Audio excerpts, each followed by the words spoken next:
E o perfil oficial do Palmeiras, ontem, durante os 90 minutos, reclamou de um pênalti. O Nilson César está aqui comentando, né? Nós temos a publicação... Twitter, é ridículo isso. Lance... Até o estagiário está empolgado. Olha lá. Olha lá, a bola que foi para a área e aí uma das coisas mais o Palmeiras ridículas reclama desse braço. A gente até conversou com o Rafael Porcari, o nosso amigo árbitro, né?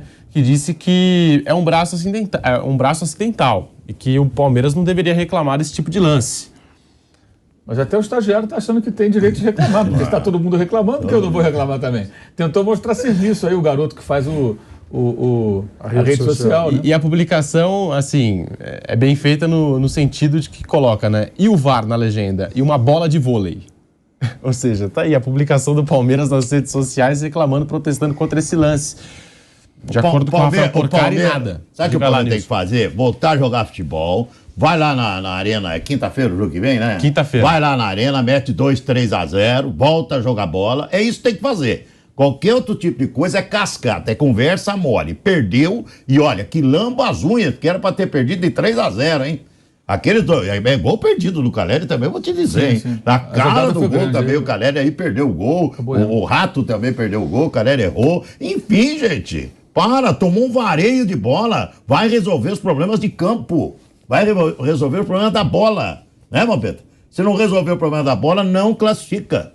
Se o Palmeiras não resolver o problema da bola e ficar aí com essa lenga-lenga, essa conversa fiada em cima de reclamação, se vitimizando, um clube do tamanho do Palmeiras se vitimizar. Vai, vamos falar na história aqui, 90% dos erros foram favoráveis ao Palmeiras, 10% contrário. Pode ter certeza, para grande é assim. 90% da história é favorável, erro a favor. 10% contra. Para de vitimizar, volta a jogar bola, Palmeiras. Que é isso? Palmeiras pós-data FIFA. 5 jogos, 1 vitória, como eu disse, contra o Bolívar, dentro de casa. 1 empate, 3 derrotas, 6 gols marcados, 5 gols sofridos. Sofreu gol em todos os jogos. Dos últimos 8 jogos, só conseguiu sair sem ser vazado em 2. E dos últimos 9 jogos, como citou o Mauro César, 4 vitórias, 4 derrotas, 1 empate. E o São Paulo quebrou uma marca importante do Palmeiras porque o Verdão não perdia clássicos estaduais há 10 jogos. Tá aí, portanto, vitória importante do São Paulo no estádio do Morumbi, 1-0, gol marcado pelo Rafinha. E na próxima quinta-feira, mais 90 minutos dessa decisão pelas quartas de final da Copa do Brasil. Nós temos a fala da Leila Pereira, a gente já vai falar mais sobre essa questão da arbitragem. Palmeiras, eu estou falando aqui dos jogadores e da comissão técnica, que chegou ao Morumbi em silêncio, saiu também em silêncio, não houve entrevista coletiva. Os jogadores até passaram pela zona mista, mas ninguém parou para conversar com a imprensa, algo que o Palmeiras já tinha definido antes da bola rolar. E nós vamos ouvir a presidente do Palmeiras, a Leila Pereira, falando sobre arbitragem. Revelou que teve uma conversa com o Edinaldo Rodrigues, presidente da CBF, e que o problema do Palmeiras não é com a CBF, mas é com a comissão de arbitragem. Vamos lá, Leila Pereira, aqui no Bate-Pronto da Jovem Pan. Eu tinha falado através da nota, mas eu acho importante também a presidente falar, não é, ao vivo, para vocês jornalistas. Vocês já sabem, né, que hoje não terá coletivo, os nossos atletas não vão falar, o João não vai falar. Isso não é uma retaliação à imprensa em hipótese alguma. Eu tenho um profundo respeito pelo trabalho de cada um de vocês. Como eu costumo dizer, eu sou jornalista também como vocês, mas eu acho que nesse momento, em virtude daquela nota tão pesada que a CBF emitiu, não é? Com relação às declarações do João, eu achei melhor blindar o nosso elenco, nossos jogadores, a nossa comissão técnica. Hoje, o problema que o Palmeiras tem não é com a CBF, é com a comissão de arbitragem, sabe? Que tem prejudicado demais, reiteradamente, o nosso clube. E eu vou continuar trabalhando, eu vou continuar fazendo meus contatos, mas um pouquinho diferente, não é? Que agora eu vou falar, não é? Eu vou falar, eu vou reclamar, porque se conversando com as pessoas responsáveis não está surtindo efeito, então eu preciso que acompanhar, não é, a nossa comissão. O Abel entende que ele está coberto de razão quando ele fica extremamente nervoso, e fico mais assim indignada que as pessoas levam muito em conta as reações do Abel, do Palmeiras, mas não a causa daquilo. gente tem que solucionar a causa, que é o problema de arbitragem, esses erros absurdos que têm causado um prejuízo para o futebol brasileiro, não é para o Palmeiras. Eu não estou dizendo que erram só para o Palmeiras, não é? Erram para todos os lados, mas eu não vou admitir mais isso, gente, eu não vou em hipótese nenhuma. Eu sei que eu não posso brigar com o sistema, não é? Mas eu sei que eu posso. O Palmeiras é muito grande, o nosso trabalho é muito sério, o nosso trabalho é muito transparente. Eu acho que vocês devem saber que eu sou uma empresária e eu me afastei das minhas empresas para me dedicar ao Palmeiras. O Abel e sua comissão técnica saíram de Portugal, atravessaram o Atlântico para ajudar o Palmeiras. Então, nós não fizemos isso para sermos submetidos a esses erros absurdos e para ficarmos quietos. Então, hoje o Abel reclama, aliás, o Abel sempre reclamou muito e com razão, e agora ele vai ter a parceria da presidente que sempre trabalhou nos bastidores, mas não está surtindo efeito, pelo que vocês estão vendo, entendeu? O trabalho é feito, mas... E a promessa é feita também de que vai melhorar, que o investimento em tecnologia, é muito grande, mas que tecnologia é essa que não consegue detectar se uma bola entrou ou não entrou? Entende? Então, isso é inadmissível para o nível do futebol brasileiro. Eu luto pelo futebol, o Palmeiras não quer levar vantagem. Palavras de Leila Pereira antes do apito inicial para São Paulo 1, Palmeiras 0. Já vou querer saber do Vampeta, do Vanderlei, do Mauro, do Nilson, mas antes, rápido intervalo para você que nos acompanha pelas ondas do rádio. E já voltamos com o bate-pronto para você. Seguimos aqui no canal do YouTube Jovem Pan Esportes, deixe seu like, se inscreva aqui no nosso canal. Tá aí a Leila Pereira protestando contra a arbitragem. Ela até disse que conversou com o presidente da CBF, propôs melhorias, não quis entrar nesse detalhe, quais melhorias ela propôs para a arbitragem, mas disse que teve uma conversa com o presidente Reginaldo Rodrigues e disse que a briga não é com a CBF, mas com a comissão de arbitragem.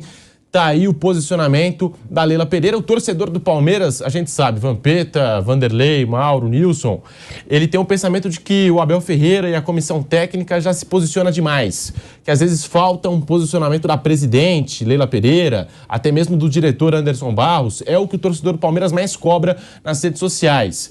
E aí, a Leila Pereira falou o que falou ontem. Ela até disse sobre o João Martins. Falou, o João Martins só falou verdades. Enfim, defendeu a fala do técnico interino do Palmeiras, que falou em sistema, que o sistema não quer que o Palmeiras ganhe 2 anos seguidos. A Leila Pereira defendeu a comissão técnica do Abel. Vampeta, Vanderlei, Nilson, Mauro. Pedro, eu vejo assim, de uma forma assim, né? Tanto por bem como por mal, né?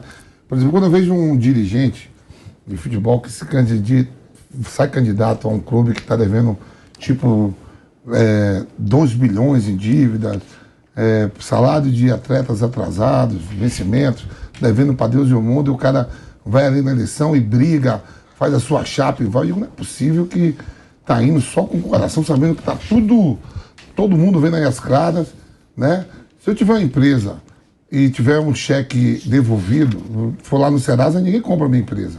Mas os caras entram com unhas e dentes aí, não é o caso do Palmeiras, né? E eu fico admirando assim quando ela fala, eu abandonei as minhas empresas. A gente sabe que ela é muito bem de vida, tudo. Eu falo assim, mas poderia comprar o camarote que quisesse, ir no estádio, assistir o jogo tranquilamente, ninguém da torcida tá enchendo o saco e tudo. Eu fico me perguntando isso, professor, tanto pro bem como pro mal. Você vai falar, então, meu Pedro, tem que ser um vazio, ninguém tem que assumir a direção de um clube, né? Aí falou, agora viu publicamente, né? O Abel sempre reclamou, viu publicamente agora está colado, mexendo nos bastidores. Mas há erros de arbitragem para todos os lados. O pênalti do Rony. Eu sempre falo assim. Contra o Fortaleza. Que ela falou, tomei um prejuízo. Na Copa do Brasil, tomei um prejuízo ano passado na Copa do Brasil. Mas o Fortaleza também, não estou dizendo que se não é o pênalti do Rony, se o Palmeiras também não ia passar. Mas também teve um erro ali no pênalti do Rony contra o Fortaleza e foi com 3 minutos de jogo, foi logo no começo. E ali eles deu para uma vantagem muito grande. No jogo de volta o Fortaleza ganha, mas o Palmeiras já tinha feito um resultado de uma vantagem muito boa, né? Há os erros para todos os lados. Sobre isso que a presidente falou, eu queria só abordar o seguinte, sobre o jogo de ontem. O jogo anterior com aquela declaração do professor João Martins, a gente já sabe o que ele falou, já se sabe também que ela concorda, ela falou inclusive na palavra sistema aí na entrevista, ela concorda. A única coisa que eu achei incoerência é que ela exime a CBF e bate na arbitragem, que realmente não é boa. Mas não pode bater e assoprar. Quer dizer, se ela tiver que bater mesmo, se ela tem consciência disso, bate na CBF, que é a organizadora do evento, e não consegue, então, fazer a arbitragem ser melhor. Essa é a primeira parte que eu queria dizer. Com relação ao jogo de ontem, não houve nenhuma ação que pudesse ser discutida com relação à atuação da arbitragem. O Palmeiras está reclamando uma penalidade que, imagino, para a grande maioria não aconteceu, e os especialistas de arbitragem também entendem que não aconteceu. Perdeu por 1-0, mas em todas as outras, os quesitos de estatísticas, o Pedro me falava logo pela manhã, o São Paulo teve mais posse de bola, acertou mais os passes certos, é isso, né, Pedro? Teve 18 finalizações contra 8 do Palmeiras. O Mauro já disse aqui que o Palmeiras acertou 1 chute ao gol, o São Paulo acertou 5. O São Paulo fez 16 faltas e o Palmeiras 12. O São Paulo teve 8 escanteios e o Palmeiras 7. E no quesito desarmes, o São Paulo desarmou 13 vezes e o Palmeiras 10. Então, em quase todos os quesitos, o São Paulo levou vantagem. Todo mundo entende que o São Paulo buscou mais. Poderia ter sido 3-0. Falando do jogo, então o Palmeiras perdeu um jogo. Se o Palmeiras tivesse jogado melhor ou com o potencial que vinha mostrando, recuando um pouquinho no tempo, possivelmente esse não seria o placar, ou poderia até ser, mas é importante falar do jogo. O Palmeiras não foi bem no jogo. Não tem sido um Palmeiras que tem agradado até a sua própria torcida nos últimos jogos. Aí por que não tem tanta crítica? Não tem tanta crítica da própria torcida porque o Palmeiras carrega uma bagagem de grandes conquistas nos últimos tempos, e não é nesse campeonato. Há muito tempo, eu aqui no programa, veja bem, nós, pelo menos eu esqueço às vezes o que eu falei ontem aqui, mas o telespectador, o ouvinte, tem memória de elefante, ele lembra o que você falou. Até na rede social. Você esquece, às vezes, o que você escreveu na rede social e 2, 3 meses depois você fala alguma coisa um pouco diferente de um episódio similar e a pessoa te cobra, mas naquela vez você falou isso. Então e aqui a gente sempre falou que o Palmeiras estava se especializando, Pedro, em quebrar marcas. Lembram? Quebrar marcas. Algumas relevantes, outras nem tanto. Mas quebrando mais gols, e menos vazado, e mais chutes a gol, e mais tempo não sei o quê. O Palmeiras vem quebrando marcas. Essa é uma verdade indesmentível. Só que de uns tempinhos para cá, a coisa não está... uma orquestra sinfônica, o primeiro violino está desafinando. E a gente está falando isso. Se vai voltar a fazer, a gente não sabe. Tem potencial para voltar a ser aquele time a ser batido? Sim, tem. Não está nada perdido. Agora, de qualquer maneira, essa teoria de conspiração, eu acho que não é boa contra pro tudo Palmeiras. E contra todos. O Palmeiras põe isso sempre. O professor Luiz Felipe Scolari usou isso com maestria, ele criando, né? Desde 2002, na Copa, ele jogou nós contra eles. O Vampeta está aqui. É uma tática dele. Certo? Quando a coisa aperta, nós contra eles, e às vezes funciona.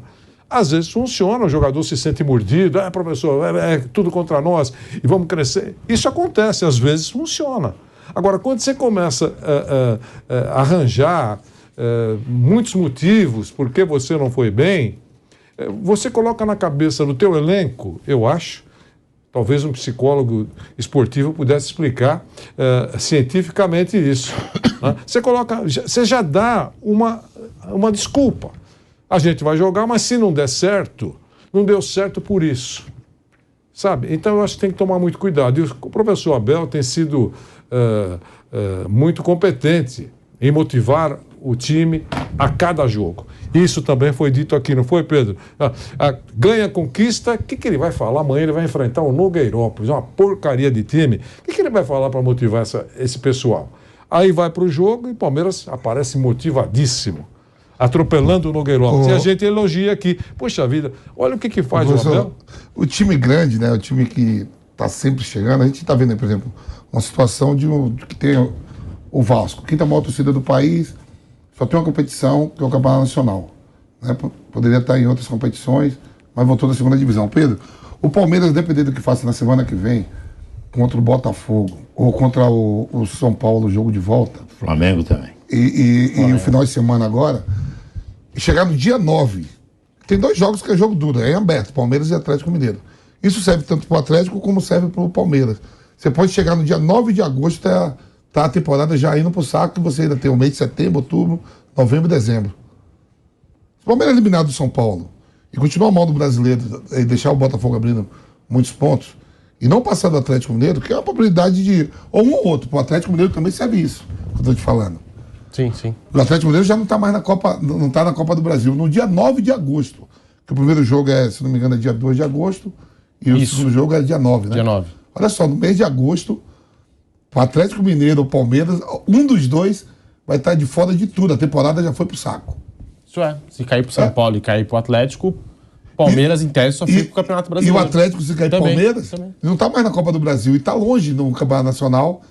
Só se der, começar a ganhar todos os jogos agora.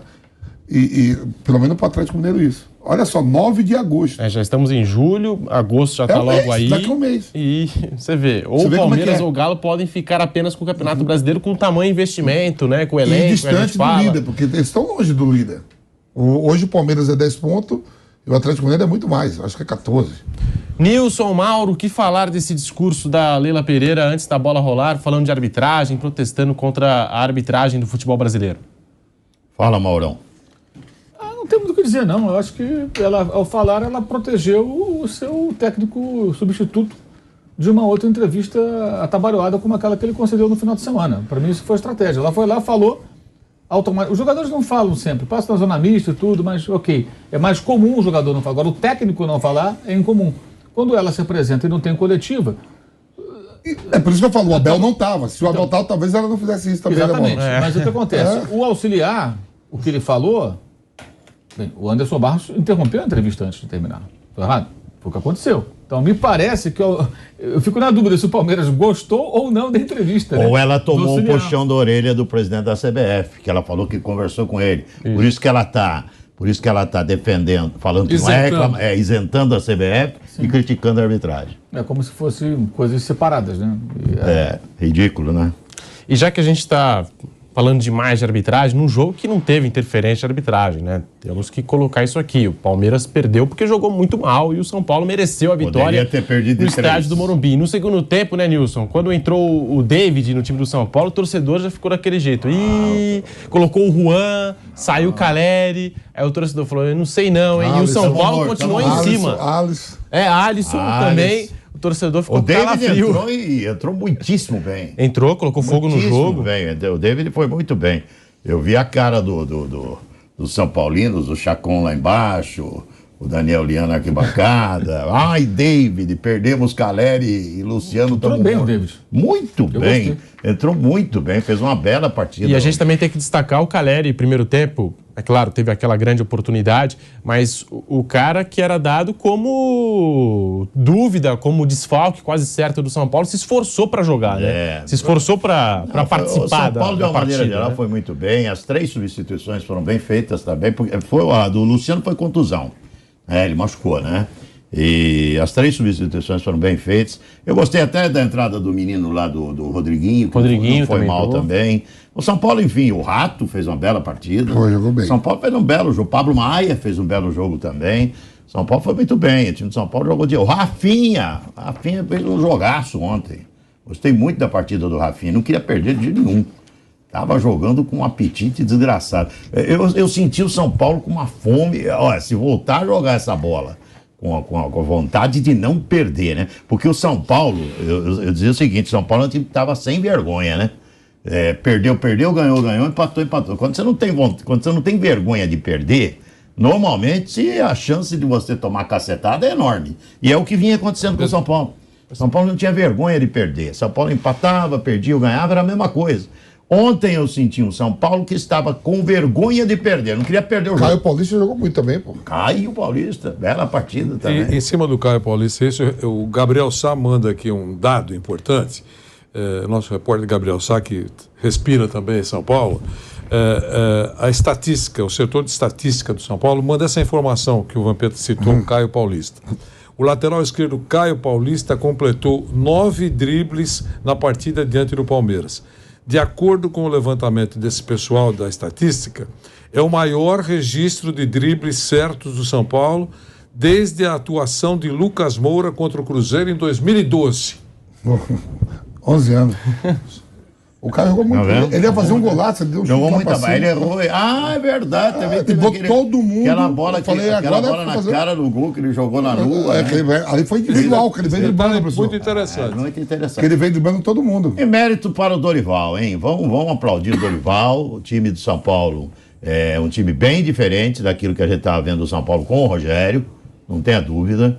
Não é uma crítica, não, é uma realidade. Isso é um fato. O São Paulo, pelo menos em nível de...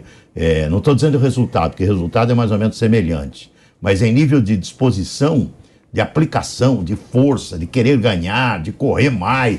Eu vejo um time... Ele está preocupado com as lesões, né? Eu vejo um time bem diferente do que o time que estava sendo comandado pelo Rogério. Ele está preocupado com as lesões. Ele fala, tem que dar um banho aqui de água. Tem que benzer, ele falou. Tem que benzer o São Paulo. Dorival, né? Na coletiva. E ele está preocupado também para não sair ninguém, né? Ele falou, eu não quero que venha. Não tem dinheiro para trazer ninguém? Tudo bem, não tem dinheiro, vai fazer o quê? Mas eu não quero que saia. Ele está louco para que não saia ninguém. Não quer perder jogador para essa segunda metade, o segundo semestre de 2023. Mas alguns caras vão embora. Pablo Maia vai embora, Beraldo vai embora. Esses caras já estão sendo monitorados. Beraldo e Pablo Maia, principalmente, esses dois jogadores. E esse Beraldo, o Mauro que ama acompanhar o futebol na Europa, eu também gosto. Esse Beraldo vai ser um zagueiro assim, alto padrão, hein? Ele está chamando a atenção dos caras que acompanham ali há muito tempo, né? O menino. O Rogério que trouxe ele pro grupo principal. E o Muricy me falou outro dia num podcast que ele está encantado de ver o que joga esse moleque. Falou, olha, esse cara é muito diferente. E parece ser bastante diferente. Ainda não volta pro jogo seguinte, né? Vai ficar mais um mês parado. Vai ficar um pouquinho aí. Machucou no treino, né? Vai ficar fora aí por um tempinho o Beraldo. Também falam de um interesse da Europa em cima do Pablo Maia, outro garoto de Cotia. O Arboleda no jogo do Campeonato Nacional falhou 2 vezes. Ontem jogou demais. Sim. O Arboleda jogou muito. O Alan Franco não foi mal também ontem. Até lembrando desse jogo... Tem uma jogada do Hendrick, que o Hendrick arracha todo mundo. O Arboleda vai, acompanha ele, perfeito, e tira com o bico. O Arboleda ganhou todas ontem. Todas. E tem outra coisa, né? Às vezes eu vejo o torcedor reclamando quando a construção das jogadas nasce do zagueiro, né? No futebol hoje, você vai encontrar zagueiros com recurso para um passe qualificado, para a condução da bola para o ataque e para um lançamento, como ontem ele fez, passes longos, como aquele excelente lançamento para o Caleri. Estava difícil de entrar, tudo fechado, o Palmeiras se fechava bem. Ele, pelo alto, colocou o centroavante em condições de duelar ali no mano a mano, ganhar a disputa e quase marcar um golaço. Esse é outro ponto que às vezes tem que mudar um pouco a visão do futebol. O futebol vai se transformando e a época que o zagueiro era só um rebatedor, isso não tem mais. Você busca zagueiros com qualidade para saída de bola. Muitas vezes o que acontece? O zagueiro carrega a bola, o torcedor reclama. Olha quem está todo mundo marcado. Se você deixar o zagueiro solto, ele tem qualidade, o que acontece? Avança com a bola. Conduz a bola para o ataque. O campeão europeu já faz isso com o goleiro dele. O Ederson já bota os caras na cara do gol. O Ederson muitas vezes não é chutão, é lançamento mesmo, é passe. O time adianta. E faz isso, O Neuer joga na Alemanha assim, pô. O Neuer joga no Mas o Ederson tem a vantagem do passe, ele dá o passe. Sim. Ele dá o passe. Ele espera todo mundo adiantar. E aí cava e sai o ralo daquela velocidade. O Everton também está fazendo isso, né?